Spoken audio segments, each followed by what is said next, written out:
When was the last time a laptop actually surprises you? Not just, oh, that's a nice spec bump, but genuinely made you stop and think, okay, this changes things a little. Writing in the margins of my mind all day, sipping herbal in the morning just to feel okay. Had a dream. So here's where we are. Apple has been on this incredible run with their chips, each one pushing the MacBook Air further than anyone expected, a thin, fanless, affordable laptop to go.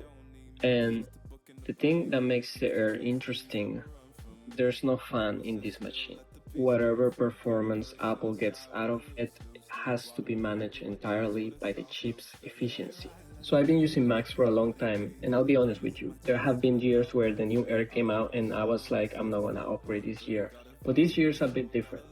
First, the chip M5 isn't just faster, the neural engine significantly is more capable than previous years.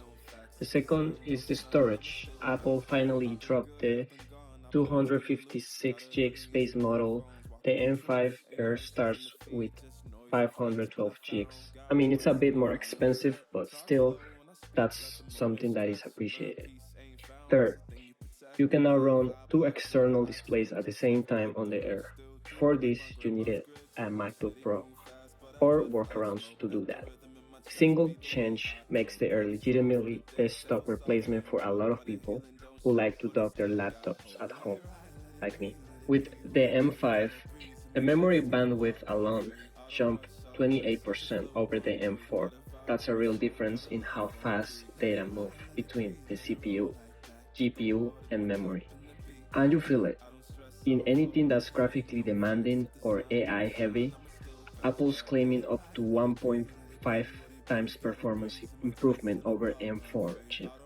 I know those numbers can feel abstract, so throughout this video I want to translate what that actually means in day-to-day use. We must also contend with water that is much denser than air. As you go deeper into the darkness, more and more water stacks above you. This is why we see an increase of pressure with every. I think the design gets rushed in tech reviews, and I think it's underrated, to be honest, even though it's been the same for many years now.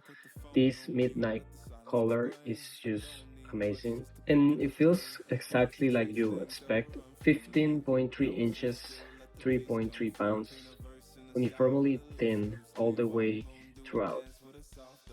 And when you hold it, the weight, it distributes so evenly that it feels lighter than it is. The display, it's a 2880 by 1864 liquid retina panel, 500 nits P3Y color true tone, not OLED. So if deep blacks are, something that is important to you, it's worth knowing that there's still no OLED panel on this one. In that case, if it's like something that you cannot live with, then you have to upgrade to the MacBook Pro this year, unfortunately. But still a solid screen panel. The keyboard is the Magic Keyboard full-size backlit with Touch ID in the top right. Trackpad is huge, glass Force Touch. If you use Mac before, you know. If you haven't, it's the best trackpad on any laptop. That's just my opinion. I want to spend a quick minute on the battery because I think it's somehow underrated in how much it changes your day. Apple claims 18 hours. I don't think I've reached, to be honest, but I do think it's a good battery. It lasts us with some heavy use, maybe like around 6 to 7 hours, maybe. But still pretty much, decent enough to last a day with barely use. Here's the part where I try to be actually useful. If you're a student, this is probably the move. It's either this one or the Neo, but if you work remotely and move around, same thing. I feel like it's between this one or the Neo. The only main difference I would say is that with this one you will just get the latest of the chips, and that's just way more faster. I don't think if you have the money to spend, I think you better go with this one instead of the Neo.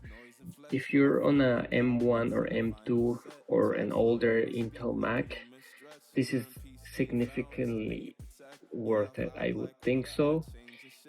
I mean, unless you're into gaming, then definitely not. You're someone who maybe does, like a lot of editing, a lot of like 3D modeling. You need a fan because the thing with this laptop is that you can edit. I edit my videos on Final Cut Pro in this laptop. It works perfectly fine. I do believe that if you throw a lot of things at it, eventually it will burn out just because it doesn't have a fan. It's not because the chip is incapable. I think the M5 is more than capable to handle pretty much everything, to be honest. If you do like maybe graphic design, I think it's capable.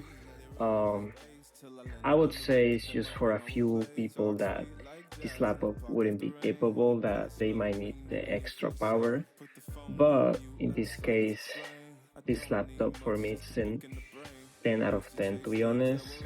I personally operated from a Intel Mac, so it's definitely a big jump on this case. I would recommend it 100%. The colorway, this midnight, even though I love it, I feel like it really is a fingerprint magnet. So if you're really annoyed by the fingerprints on it, definitely go for any of the other colors. This has been a brief review of the new M5 Air.